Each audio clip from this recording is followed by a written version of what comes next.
All right, guys, we're back. I hit all the buttons in the wrong order, but it does not stop us from powering forward to game number 2. We're going to go to the Blackhearts Bay with FourCourtJester and Shane Gooch as we've been watching Glorious Gaming and C9, the Cloud9 Maelstrom, our new overlords of the new Kings of the Storm. They did some amazing things last week. They weren't in it this week, but now they're here in ESL Go4Heroes Americas Cup number 2 and the finals, no less. This is tournament life for them. If they cannot win on Blackhearts Bay, which, again, not a map we see a lot of when it comes down to the wire, they can't win on here. They're going to drop 2-0, and Glorious Gaming will take home $100 for their prize money today. Yeah, and the draft is quickly underway here. We're going to be seeing Glorious Gaming with the first pick at this time around. Another respect ban onto Illidan. Obviously, they do not want Zuna getting his hands on that Illidan, as he is just a force to be reckoned with whenever he gets that Illidan. It's always very impressive to see him play that. And on the same side of the coin, I wonder if we're going to see another respect ban if they're going to ban Azeratul. Still waiting on the ban there from Maelstrom, though. What I'm looking here this time around is if Maelstrom is going to stick with that Stitches Arthas combination, just heavy front line that they've been doing for, I think that's the second game in a row they've done it. They've been doing it several times whenever they can get their hands on both of those heroes. It looks like they generally do. And since Glorious Gaming has a first pick this game, they can absolutely deny that from happening if they choose if they choose to pick up either Arthas or Stitch's first pick themselves. Right. So we're going to see how that's what I'm looking at. The first phase of this draft is Cloud9 Maelstrom going to be able to get their hands once again on the Arthas Stitch's frontline, heavy tank ability that we've been seeing from them. All right, so apparently we're just going to have Illidan sitting there for us for a few moments as we have a little bit of a technical difficulty with the team. So talking about Blackhearts Bay, we've seen this once today, and I want to say that was Cloud9. I'm going to go back to the brackets, and if you guys have any questions about the brackets or stuff, I do got Moobot there in the channel with brackets, and it was Cloud9 and I believe ESV Wildfire. They went to Blackhearts Bay, Cloud9 Maelstrom a little bit earlier on, and there was very few fights going forward. There was a lot of coins, and there was a lot of ambushes on people with coins, which just kind of snowballed Cloud9 into forts and towers because of the turn-in. I mean, that is the objective here of this map. You can see it in the background. The cannonballs, they fall down. Now that towers give experience, boost, lots of little gains, just really put them into the front. So Cloud9 picking out Blackhearts Bay for their second map, I think that we're probably going to see a lineup that maybe not so great for fighting, but great for the murking, the split pushing, and the ambushing. Yeah, that's I don't know how to follow that up going into the draft, though. The second ban. Yeah, the second ban was Tychus. Okay. Dunk just got back from the bathroom while you're in the middle of that statement. So Tychus being banned out, Illidan being banned out. Yep. So pretty standard stuff. I mean, Illidan ban against Cloud9 Maelstrom is pretty standard. Again, we talked about that a little bit. Zuna is such a monster on that hero. Going into the draft, though, a Vala being first picked once again. This is the third match in a row. We've seen Vala being the first pick for the team who has first pick for Glorious Gaming. And then the follow-up pickup from Cloud9 Maelstrom, they got their hands on a Falstad as well as an Arthas. So very well-rounded. Falstad being a very strong backline assassin. Arthas being one of the best warriors in the game right now. Very tanky, a lot of damage, a lot of control. And then follow that up with a Nazebo Brightwing for Glorious Gaming. So, yeah, once again, we see the Vala chosen over the Falstad, but the Falstad with the immediate pickup. This is actually a very similar draft to last game. Right now, I almost want to say we're 3 for 3. I think Vala was on the other side. So flip Vala and Falstad, and we pretty much have the same team so far. To also add to this, we're going to have a Tassadar and...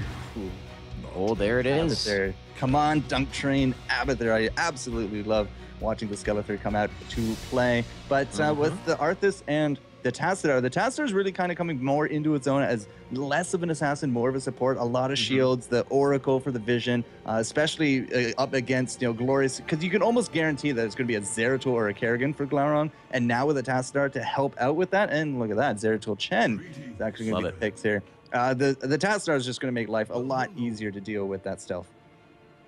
Yep, and Sean, the last time we saw an Abathur, it was Cloud9 Maelstrom, and it was on this exact same map. So obviously Maelstrom... It was, yeah, Zuna, actually. Yep, and it was Zuna playing Abathur and Dunk Train on the Tassadar. Usually, you know, Dunk Train, one of his iconic flagship heroes was Abathur, but obviously they switched it up a little bit and were just as successful with it with the role change they had there. But obviously, Cloud9 Maelstrom think Abathur is still viable on this map, and they had a lot of success with him. So I'm looking forward to seeing if they're able to reproduce that success that they had earlier in the day with the Abathur on Blackheart's Bay. They just love doing this to you mid-sentence. They just want you to ready up. So we are going to jump here into game number 2, Blackheart's Bay. You see the drafts. And once again, 1 assassin versus the 2.5. It's more of a tankier lineup again for Maelstrom, but the single tank new meta for Glorious Gaming. It worked out great for Glorious game number 1. We'll have to see if they can do it here game number 2, as we're going to jump on in to this match. Yep, and this map is something we haven't seen much of up until pretty recently. A lot of teams don't like playing on it. I know Symbiote Gaming absolutely hate it. Symbiote Gaming always, almost like 100% of the time, strike this map out. But alas, this is the finals, and Symbiote Gaming isn't here. There was apparently a glitch in the Matrix, though we are inside of the game. Looking at the drafts, I don't know. I mean, the Abathur was changed just so much, but they were still very, very successful with it. I still do like Maelstrom's draft quite a bit. They don't have that double warrior that they've been doing. Obviously, they weren't able to get their hands. Actually, Stitches wasn't picked at all. He wasn't panned or picked, so that's pretty interesting. Usually, you see Stitches getting either banned or picked. Obviously, Glorious Gaming putting more priority onto the Chen than the Stitches. I can tell you why Maelstrom didn't go for it, because last time Maelstrom had the Arthas Stitches, right? But instead of the Stitches, they got the Abathur, which means we're going to be seeing double Arthas. That is a very good point. Very, very good point. And that's so deadly, Sean. You have double Howling Blast, just so much control, so much damage, so tankability. The double army of ghouls, it's such a force to be reckoned with. And not only that, and one thing I like about Abathur, he's a well-rounded hero in that he can also do the false set for Shock and Awe. If they feel like they need maybe a little bit more AoE damage, they can use Ultimate Evolution on the Dunk Train. It's a very adaptable, heroic, pertaining to whatever situation and what you need at the given time. But looks like both these teams fighting over this Watchtower, as we all love and know on this map. Glaron looks like he doesn't have Blink up, and he's going to get taken out. Very early first blood, going the way of Cloud9 Maelstrom. Yeah, and well, I mean, at this point of First Blood, I mean, there's nothing really that's being sacrificed for. It's just a little bit of extra experience infusion. You can see level 2 is going to come out first here for Cloud9, but ZP is a Nirak. That's going to be the phase shift down, and Dunk is going to actually get denied 4 of these 5 coins into the bottom. Who actually picked him up in the mid? It was going to be King Caffeine, so a 6-4 split on the first chest. And where is our Zeratul? Zeratul is actually looking to catch the Arthas as he was going into the chest turn, and he still might, but still at this level, and Arthas will absolutely destroy him. Oh, yes. Arthas is one of the worst heroes to man up against in the game. He's one of the best man fight heroes in the whole entire game, especially when he gets rune tap and stuff like that. So he made the smart decision of not choosing to do that. Abathur, Zuna in the top lane, just doing what an Abathur does, using those locusts to push him out, drain the ammo on those towers. I'm going to be looking for what team is going to be getting the first turn in, as now that the experience is on the towers, you touched on it before, Sean, it can give one team such an advantage, and also one way to gain advantage is to get kills. The Zebo going down there, so another kill going the way of Cloud9 Maelstrom. And again, the front line, King Caffeine and Kenma, they are playing Arthas and Uther. This is a very common pre-patch combo in terms of just the front line, the control. You got slows, you got stuns, you got heals, you got self-heals, you got really good hit point scaling. Of course, those ultimates do combo very nicely for control and sustain again. So having that front line, Nazebo did not really have a chance. Once you get an Arthas up into your face and you miss out with the zombie walls, it's a tough situation. In fact, just early game in general, it's really hard to solo out a lot of warriors, especially if they're coupled there with that Uther. So in terms of a first turn in, we do got 5 coins now in the bank here for Cloud9, and you can see Kenma, he's going to go start off with a lot of these little camps. You might not see this in solo queue as much, but definitely in higher meta, these camps that give coins, they are top priority for a lot of teams. Very, very big priority. One thing I want to take a look at, level 4 is here, looking at the talents. I mean, everything looks pretty standard. It's just Zuna actually at level 4 going with the Barbed Spine, so increasing the Symbiote stab damage. So putting a little more focus on the Symbiote single target damage and less emphasis onto the Locust build where we were used to seeing prior to this week's patch. Just a little bit of a switch up on the level 4 talents there. During all that for the talent selection, it was going to be a turn in, so we had 11 coins at least. No, it looks like 12 now for the team of Maelstrom. And they are going to get a little bit of experience out of this because those towers are going to give it out. Now they're also going to push in and try to secure not only this tower, but as well this fort. Now the flip side is the bottom lane is going to get pushed out really hard here from Glorious. They do got those giants ready to go, so they will trade out the gates, but I'm not entirely confident they're going to be able to trade out forts. But either way, it is still even levels because of some of the soaking going on from these teams. Yes, very, very even exchange so far. Glaurung blinking away, but oh no, the Howling Blast didn't land him. That was a great Howling Blast by King Caffeine. He was able to anticipate the blink right where Glaurung was going to, and he blinked right into a Howling Blast. Very well played by King Caffeine, and able to secure a kill on to the Zeratul. And that might be the time for them. Yeah, it looks like they're going to go ahead and try to push down this fort. And nope, as I say that, they're going, no, they're not. Yes, they are. King Caffeine, what are you doing? Okay, they are retreating, falling back to other parts of the map. Looks like they're going to be turning in. In before band, yeah. ZPs and biceps, a little bit of toe-to-toe, but again, we do got that coin turn in. And this is, again, very reminiscent of the earlier play we saw when Maelstrom took on ESL Bonfire. Ultimately, it was Maelstrom that won, but we're not really seeing a lot of big skirmishes. We're not seeing a lot of big roaming, which is actually really interesting because Glaurung on that Zeratul was really well known for going from lane to lane in order to grab some of those kills. But Maelstrom, they're not pushing out, they're not being offensive, they're not being aggressive. They are literally playing the coin game. And at the 4.5 minute mark, we only got 3 kills on the board, but we're still almost level 10 and just so many coins in the pocket of Maelstrom. Yep, looks like we have a little bit of a conversation over here on the top chest. Nope, looks like the Kenman was going in with his hat friend. I do have to say, your hat, I like your hat better, Sean, than I do Avatar's hat. But that's come up before. Bottom chest, ZP needs to be careful. He's not level 10. He doesn't have that Panda Pulse of Fat Buck on yet. He's very, very low. He's drinking up Protective Shield coming out from New York to keep him up. He only has 2 coins, but still, if he goes down, they're going to be, that's going to give Maelstrom being so close to hitting level 10. Nurek, you have 11 coins. You need to get out of there, man. He is going to go down. So many coins on the deck. The big swing of momentum going to Maelstrom. Now they have level 10. Oh, my lord. What a shocking off from Biceps. Beautiful showmanship, just well-executed play. They aren't going to get the coins, but they are going to get that experience.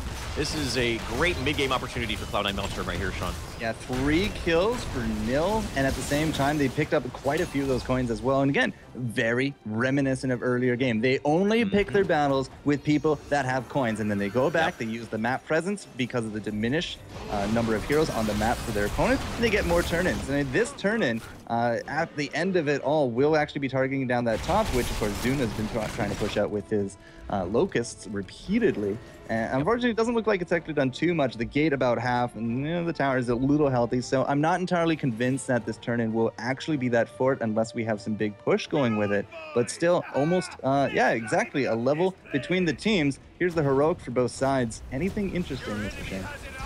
Doesn't look like it. No Divine Shield this time, Sean. And I think that's no surprise there. Looks like, yeah, just pretty standard stuff. One thing I want to talk, Abathur went a really strange heroic there, Sean. That's crazy. He actually went with the other heroic, Ultimate Evolution. As we say that, it looks like Cloud9 Maelstrom are taking this time to get themselves that top lane golem, which as we hit the mid and late game scenario, as we are starting to transition to the mid game, this golem becomes even more important as the game goes on. Once the tier 1 forts are down and maybe the tier 2 towers and gate are down top lane, that golem can really become almost like a win condition for some teams because it enables them to push on top of the core. It tanks the core, it does a significant amount of damage. So there's going to be a lot of focus on that golem as we get later into the game. But it looks like they are just going to be pushing, maybe to get these towers. Glorious Gaming quick on their heels to heart the way. They are definitely going to be here to defend. Now, I was curious to see if we were going to see a bit of a base raise because we have 4 giants in the bottom lane, and while we were doing the boss up top, Glorious did push out and get that bottom fort.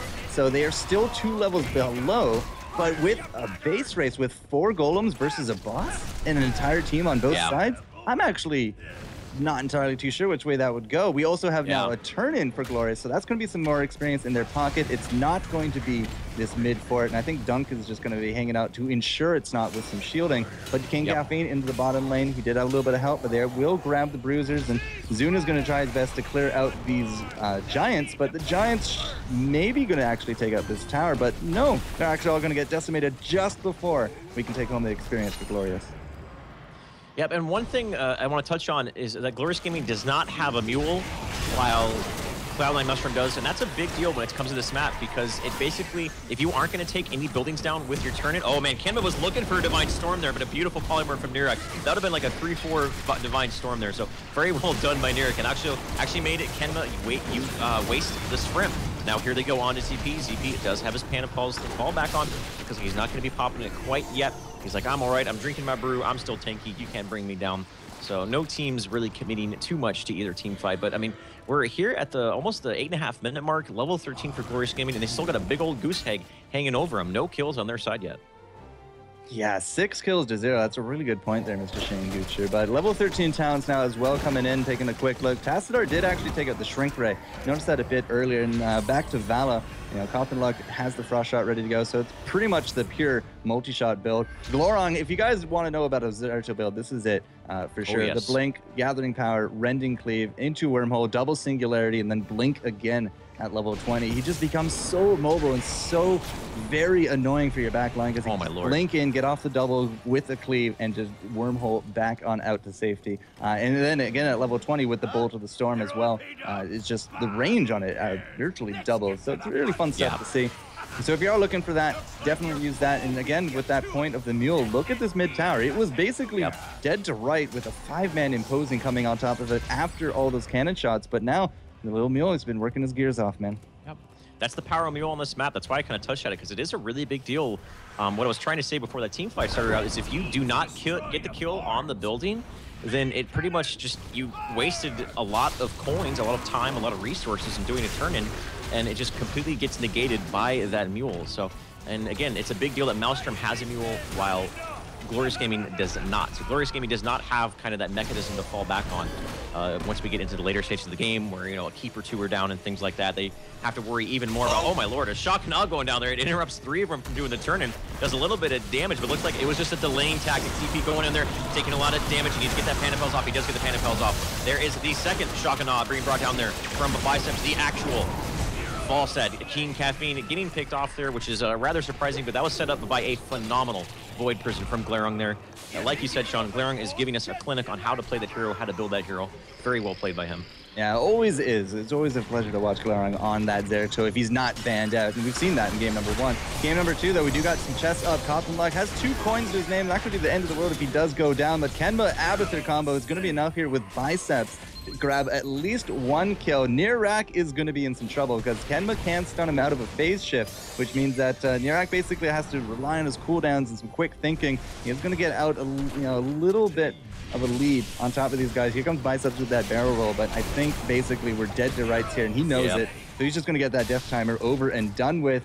Glorong does have the meat of the coins, though. So 2 kills to 1. I believe it was only the Arthas that did go down. Of course, the clone dropped as well, but nobody really cares about the clone at this point. Still, the coin transfer wasn't nearly as much as Cloud9 really wanted. Yeah, I mean, they had to get those big old, starting to hit levels, the 16, 18, 19 turn-ins, but Glarong going in there, look at him, bouncing in, throwing some bombs, bouncing out.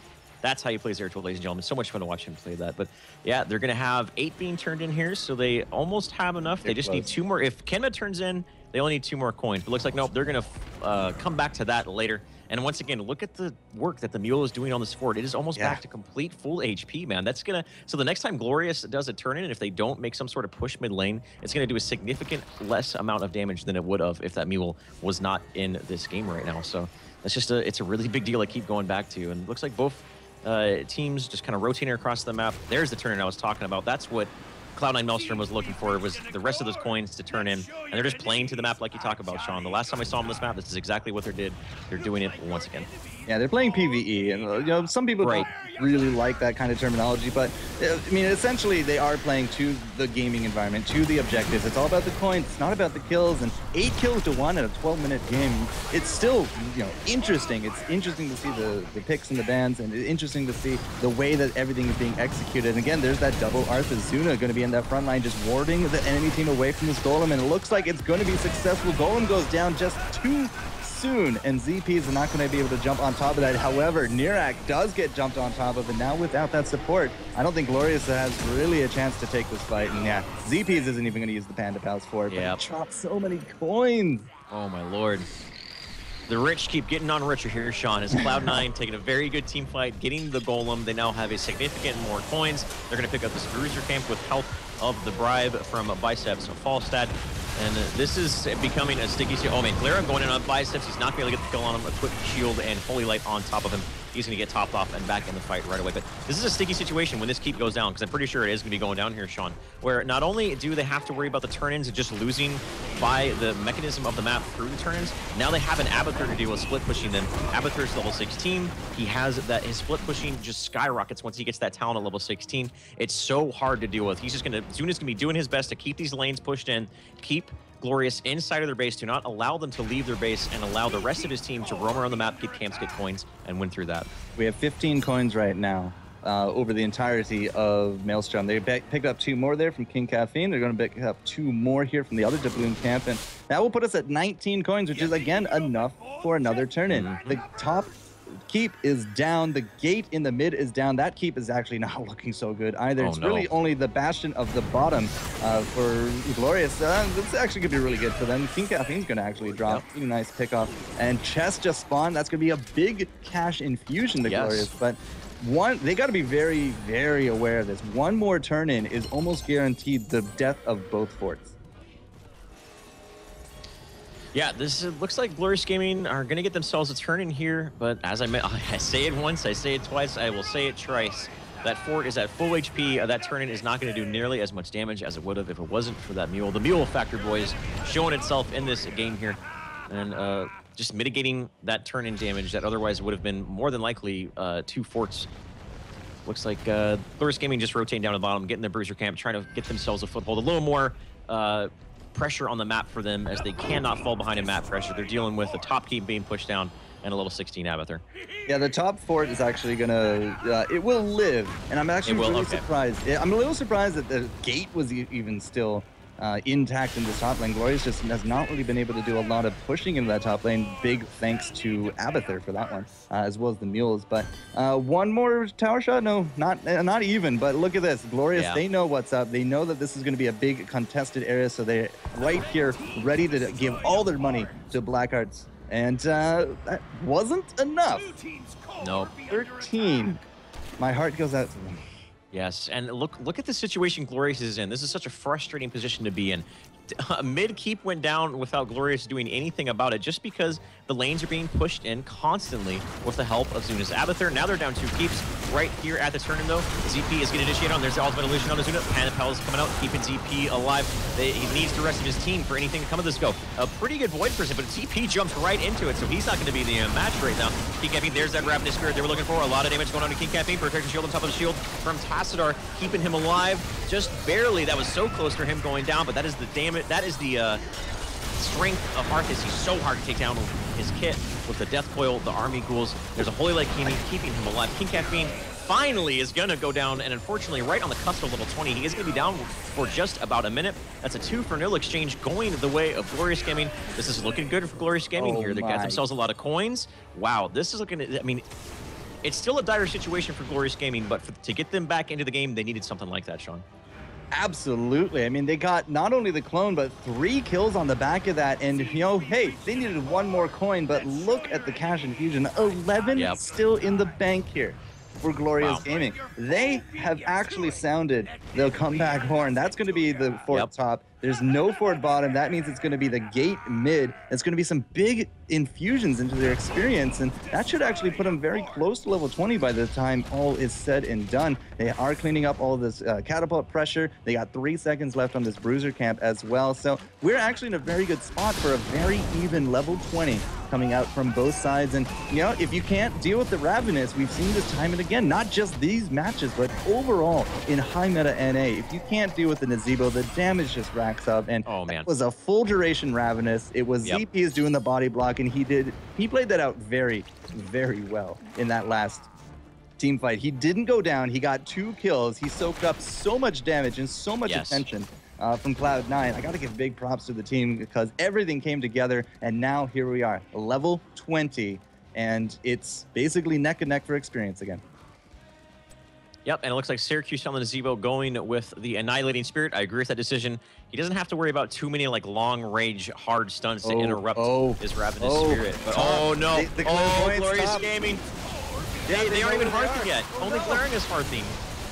They're on top of this core. They need to get back. They need to be faster for that. Great Void Prison from Glaring. He's going to be going in there, wormholing out, just trying to delay him as long as they can. Wow, that was so well played by Glaring. I thought, to be honest, Sean, I thought Maelstrom was about to win the game there, but I forgot about the Void Prism factor. But the turnaround from Maelstrom is here. Syracuse still very low. He's able to live, though. Divine Storm follow-up. ZP has 10 coins into the Pan of Hell, so he goes to keep himself up. The Zuna Ultimate Evolution is going to go in there, and the last swipe across Nazebo is going to bring him down. 3 down for Glorious Gaming, none down yet for that of Cloud9 Maelstrom. And Maelstrom, once again, they are not being, I mean, they're not on tilt right now. They lost one team fight. They are still coming back in full strength. Well played by them. Now Zuna, as you can see as well, is in full-fledged damage control on this top lane boss. So with that ambush going in, like I saw that as I was doing the towns, like, oh god, you know, this is going to be really big. And with that golem up top, either you leash it and you lose all that progress, or you have to do a 4v5 defense. Zeratul, though, coming back with the Void Prison on the core was absolutely fantastic. Really nice reactions coming out there from Glorong and crew. And now they were able to solidify this boss. It's now taking down this gate. It's, again, leaving us pretty much on parity here for experience between the two teams. But the coin turn-in is actually going to flip right back to Glorious, and that should be mid-keep, mid-tower. Shouldn't be top, but still, having their own catapult pressure is going to be huge. And again, the timing could not be better because we have the entire map here for Glorious, and double chest just spawned. Yeah, Glorious is still keeping themselves in this match. I cannot just say how important Glaring's Void Prison was there. That was so well played by him. And again, that's why we were hyping up his Zeratul play, ladies and gentlemen. He knows how to play this hero to his strengths, and that's why he's considered one of the best Zeratul players in the world right now. But Glorious Gaming is starting to slowly take control of this map again. They're down 2 keeps. They're playing against an Abathur, and they are regaining map control. We don't see that very often. Okay, no, that was a total camera fail. That turn-in did not get the keep. Oh my gosh, it didn't? It was Tassadar and Abathur and Mule chain shielding this, and now the Mule's bringing it all back. That is actually massive for Cloud9. That's a very big deal. That's very well played by them. And speaking of plays happening down here, bottom lane at the Bruiser camp, ZP is in the thick of it, but he's cut off from the rest of his team. Derek needs to be careful. He's running there looking for an Emerald Wind. There's that Emerald Wind. That's actually a phenomenal Emerald Wind. Knocking back Zuna and King Capping. Dunk Train, pop the Archon, Shockanaut, really not doing much. Phenomenal Void Prison onto 3 people. King Capping secluded completely by himself. He needs to fall back. He is going to fall back. He's still very low. Oh man, Coffin Luck is going to get taken down there by the Kenma Divine Storm. 1 for nil exchange, but a lot of heroics have been popped here. Glaring needs to be careful that he's solo. He's going to be able to blink away. Polymorph on the biceps to secure the getaway of Glaring. This fight, is it going to stabilize, or are we going to start a little bit more action here? I mean, Glaring's going in there looking for the doubles. Nope, okay. Yep, going to stabilize here. So a lot of heroics blown, a lot of trades, punches, blow after blow, but only person going down there was the Valo Demon Hunter. Yeah, 1 for nil. You know, a big fight at level 21, and every heroic basically on the planet blown out there, and it was only a 1 for nil trade. Both of these teams are bringing their utmost here to these fights in this end game, because this is Glorious. You know, they're down right now. They need to win this. This is tournament point. If Maelstrom takes it, it's a 2-0, and this is the big chance for Glorious to show how much they've grown, how much they've improved since the Jaina patch. And coming back into this, if they can solidify this win against Maelstrom, you know, there's going to be Reddit posts, ladies and gentlemen. So absolutely. They are really, really trying for this. They've been down 2 forts this entire time as well. Core is still at 99%. No Mule, and it's just been a heck of a blowfest back and forth. So Valid's now going to be back up. We're cleaning up a lot of these catapults, and we have 11 coins already turned in for Glorious. The problem, however, though, is that Zuna and Dunk with Mule has been really mitigating the damage. That's that power of the Mule right there on this map, man. It's so very strong. Look at the turn-in going down there. Oh my lord, that was so well played by Glaring. Look at the turn-in that is going on right here in mid. I mean, that's 6, 7, 5, 5. I can't. Math is pretty hard here. 13 coins being turned in. They need to delay this turn, and that's exactly what they are doing. If Glaring didn't blink in there, wormhole to cleave, and the wormhole back out, they would have potentially lost the game there. But Nirak, speaking of almost losing the game, he gets taken out by the time he can do absolutely anything. ZB popped the Pan Impulse, but those just got absolutely destroyed by the AoE damage from Cloud9 Maelstrom. Dunk Train using his dimensional shift to get himself away. A good Void Prison onto 2, but it looks like that's going to be more of a defensive retreat Void Prison, but they can't let Cloud9 turn this in because that's going to get their last bottom keep. It's not going to kill the core, I don't think, but there's a good chance that gets the last bottom keep, and that's just going to turn a bad situation into a worse situation if they lose their only last standing keep, Sean. And well, there's the turn-in. It is going to be a Cloud9 turn-in. The cannons are now targeting out this bottom gate. Level 22 for both sides and a pretty decent creep wave coming in here. You see Cothenluck and that multi-shot build. He's going to be tearing right into them. And, you know, the game actually has gone on a while. We're going to watch the boss coming up here, but here's the talents for you guys once again. As a 23-minute game, 22 levels apiece, but still it's triple catapult pressure now. That's that we're gonna have Abathur really being able to take advantage of. Gloron gonna get caught out a little bit there. ZP is going to be enough just to help dissuade this, but they also didn't want to make sure, or they also didn't want to have this top boss leashed. Gloron's just gonna come right back in though. ZP is gonna jump in as well. King Caffeine. I'm not entirely too sure how many heroics we actually still have up. ZP clearly doesn't have those panda pals. We did have Kenma and that Divine Storm, and that will solidify the panda. He does have Resurgence. He's back up. He's going to be pushing, but still, mission accomplished. Boss was leashed, and Cloud9 is not going to have that pushing in their favor. The Abathur effect is here, Sean. Look at bottom lane. That whole skirmish going on top lane, Zuna was doing what Zuna does on Abathur, and now it is official. Glorious Gaming does not have a single building standing left in this match except the core itself, which means that the next turn-in, I don't believe if the turn-in just absolutely kills the core outright anymore. Correct me if I'm wrong, Sean, there, but it does do a significant, it gets it real close to the point where Cloud9 can just go in there, Zerg it down, and end up winning the game. So Glorious Gaming have been doing so well in keeping themselves into this game, but they need to do more. They need to do something that actually gets the momentum back in their favor. They still, all 3 keeps are still up from Cloud9 Maelstrom. They have 3 lanes of catapults pushing. They have to deal with an Abathur split push. This is a very, very hard, dire, and frustrating situation to be in if you're Glorious Gaming. Yeah, absolutely. I mean, it's basically the hangman noose, and it's tightening ever so slowly. Oh, yes. You're kicking, you're screaming, you're punching, and you're fighting for your life, but it is still really, really tightening very, very slowly. Having the triple catapults, having now the locust broods, and you know, it's you know, for Zuna, it's a lot of clones that are going to be coming in, and they're going to be very useful. The split pushing, very useful. We still have, you know, a lot of merc pressure down. It looks like it's going to be a big contest for the boss. I think that's really where this last fight's going to happen. We do have another turn-in though for Glorious, and you can see it pounding away. That will be their first keep because there's nobody there to shield it this time. But oh, so long overdue. Yes. Oh, Gloron. Oh my lord, did they see him? They saw him, they're looking for him. Oh man, that could have been a pretty bad situation for Gloron, but he was able to get out of there. He was like, I know what I'm doing, guys, don't worry. If it was so it looks like both else teams except Tassadar, he could have done it. But Tassadar pops an Oracle, he dies. Like, that's just going to be the end of it. Absolutely, man.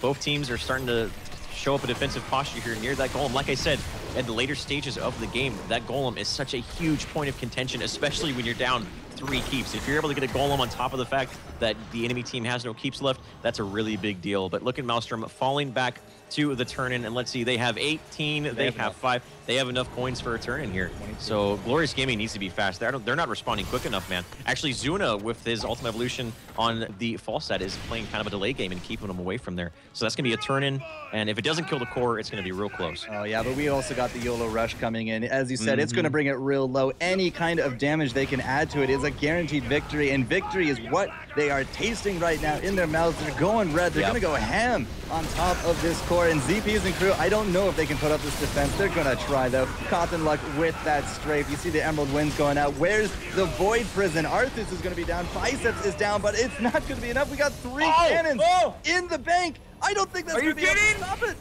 Are you kidding me? Is it going to be enough? Oh, man, the last one. The very last volley cannon fire able to take down the core there. Very, very well played by Cloud9 Maelstrom. Maybe not the most exciting game to watch there, ladies and gentlemen, but that was such strong execution coming from Cloud9 Maelstrom. They played so well to the map. They drafted for the map, specifically talking about the Abathur pick. Just very, very well played by them in the draft phase. They executed their team fights. They only had maybe 2 or 3, at most 2 or 3 bad exchanges with Glorious Gaming, and credit to Glorious Gaming, Sean. They kept bending, they kept bending, they kept bending. They say, we will not break, we will not break. Even at the last moment of that game, they still almost were able to keep it going, but unfortunately not enough for them. Not nearly. And for whatever reason, I see the state of Florida there. And you're oh, did it do it again? Come on, Skype.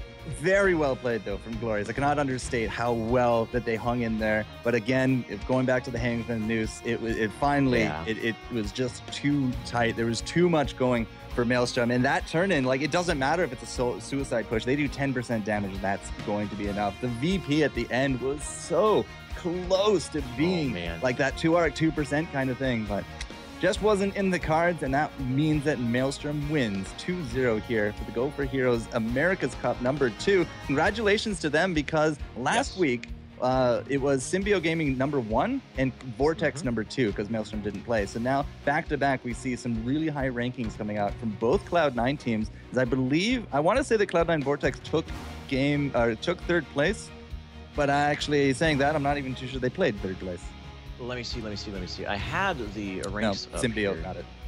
Yeah, Symbiote was first, Cloud9 Vortex was second, and Glorious was third. So Glorious third last week, and then they're going to be in the second this week. So it still puts them in a very good standing. Even though they haven't won, they got second and third. They're still in a very good standing going on and further into this tournament here.